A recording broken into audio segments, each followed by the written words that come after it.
Okay so म अब थलथले बनाउन सुरु गर्दैछु। मैले चाहिँ बफको मिट लिएको छु। यसलाई म राम्रोसँग सफा गरेर काट्छु। पहिला सानो पिस हुने गरेर काटिसकेपछि हजुरले देखिसक्नु भएको छ कि मैले चाहिँ यसको लागि एकदम ठुलो पट लिएको छु। यसमा मैले अगाडि नै पानीहरू बोइल गरिरहेको छु र पानीमा चाहिँ मैले सुरुमा बेसार र जिरा राखिसकेको छु, होल जिरा, ताकि यो वाटरमा पनि राम्रोसँग बोइल होस्, पाकोस् भनेर त राखिसकेको छु। र मासुलाई राम्रोसँग धोएर काटिसकेपछि राम्रोसँग पानी बोइल भइसकेपछि म यो मासुलाई चाहिँ हाम्रो बोइल भएको उम्लिएको पानीमा राख्छु।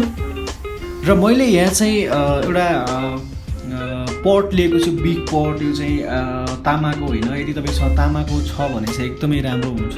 थलथलेको लागि चाहिँ तामाको भाँडा अत्यन्तै राम्रो मानिन्छ। मसँग चाहिँ तामाको भाँडा नभएर एउटा ठुलो डेक्ची लिएको छु यो चाहिँ। र राम्रोसँग बोइल भइसकेपछि मैले यसमा तोरीको तेल राखेको छु।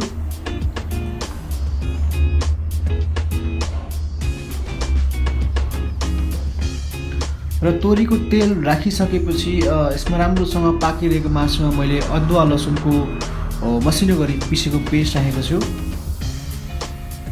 त्यसपछि मैले यसमा नुन राखेँ। त्यसपछि यसलाई मैले राम्रोसँग 6-7 घन्टाको लागि राम्रोसँग पाक्न छोडिरहेको छु। लगभग 7 घन्टासम्म मैले पकाइसकेपछि यसमा म बाँकी मसलाहरू राख्छु। नर्मली थलथलेमा चाहिँ दुई प्रकारको थलथले हुन्छ। एउटा चाहिँ सादा अथवा वाइट थलथले र अर्को चाहिँ झानेको अथवा पिरो थलथले। र पिरो थलथलेमा जुनारको रस एकदमै राम्रो मानिन्छ र मैले यसमा चाहिँ जुनारको रस पनि निकालिसकेको छु। एउटा चाहिँ म लास्टमा झानिसकेपछि हाल्नेछु। र यसपछि चाहिँ मैले यसमा ल्वाङ सुकमेललाई मसिनो गरी पिसेको क्रस गरेको ल्वाङ सुकमेल राखेको छु। यसको टेस्ट एकदमै राम्रो होस् भनेर ल्वाङ सुकमेलले चाहिँ यसको टेस्टलाई अत्यन्तै राम्रोसँग यसको टेस्ट अत्यन्तै राम्रो गराउँछ। र यसमा मैले काटेको नरिवल पनि राखेको छु। र त्यसपछि मैले जिरा धनियाँको धुलो पनि यसमा राखेको छु। यो चाहिँ मैले 7-8 घन्टा पाकिसकेपछि राखेको हो। अब हाम्रो थलथले लगभग रेडी भइसकेको छ। हेर्नुहोस्, मासु पनि एकदमै राम्रोसँग पाकिसक्यो र यो चाहिँ एउटा जिलाटिन फर्ममा आउँछ। हामीले यसलाई चाहिँ 1 ओभरनाइट हामीले राख्यो भने चाहिँ। र यो पाकिसकेको थलथलेबाट चाहिँ म केही पार्ट निकालेर चाहिँ सादा थलथलेको लागि राख्छु। सादा अथवा वाइट थलथलेको लागि हजुरले केही पनि गर्नु पर्दैन। हजुरले सल्ट मैले पहिल्यै राखिसकेको छु। यसमा चाहिने मसलाहरू राखिसकेको छु। तोरीको तेल, जिरा धनियाँको धुलो सबै राखिसकेको छु। र यसमा चाहिने सबै सामान राखिसकेपछि म चाहिँ सादा थलथले चाहिँ छुट्याउँछु यहाँदेखि। र बाँकी भएको थलथलेलाई चाहिँ म झानेर पिरो थलथले बनाउनेछु। र पिरो थलथले बनाउनको लागि मैले यो पटलाई फेरि हिट गरेको छु। र यो भाँडा तातिसकेपछि म यसमा तोरीको तेल राख्छु। हजुरलाई थाहा नै छ कि नेवारी खानामा तोरीको तेल एकदमै धेरै युज हुन्छ। तोरीको तेल नै मेन इन्ग्रिडियन्ट हो नेवारी खानाको लागि।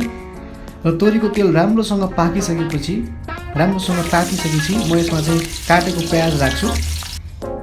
र प्याजलाई राम्रोसँग भुटिसकेपछि मैले यसमा खुर्सानीको धुलो राख्छु।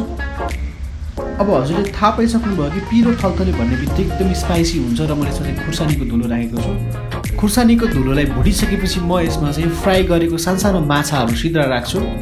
यो चाहिँ अप्सनल हो, तपाईँले राख्दा पनि हुन्छ र नराख्दा पनि हुन्छ। त्यसपछि म यसमा हिङ राख्छु। हिङले चाहिँ यसको टेस्टलाई अझै राम्रो गर्छ, मासुलाई पाक्नलाई एकदम हेल्प गर्छ। र सबै कुरा राम्रोसँग पाकिसकेपछि म यसमा बाँकी रहेको थलथले राख्छु। र हजुरले बनाउँदाखेरि यदि हजुरलाई नुनको मात्रा अलिकति धेरै चाहिन्छ भने यसमा नुन राख्न सक्नुहुन्छ। तर मैले चाहिँ सबैलाई पुग्ने गरी पहिल्यै नुन राखिसकेको हुनाले यसमा म नुन राख्दिनँ। र सबै कुरा राखिसकेपछि अब यसलाई मजाले पाक्न दिन्छु म केही समय।